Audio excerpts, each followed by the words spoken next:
Prin anii mei vezi timpul cum aleargă. Eu, tată, deja mare am crescut, dar primul pas, cel din copilărie, tată, către tine l-am făcut.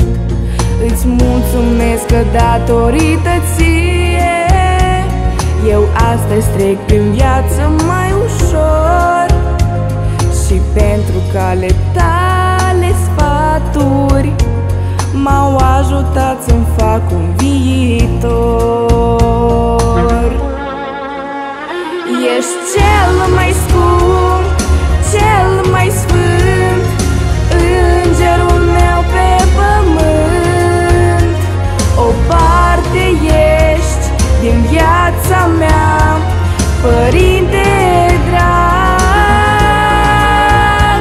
Azi, tată, dacă aș putea, ți-aș da din anii mei câțiva, să fii mereu în viața mea alăturea.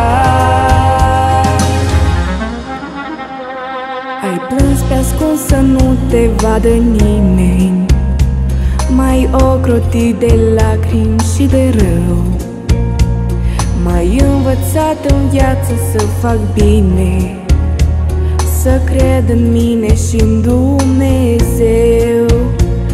Nu am răsplată pentru a ta răbdare, dar la povara anilor ce vin eu îți voi fi mereu aproape, la bine și la greu să te susțin.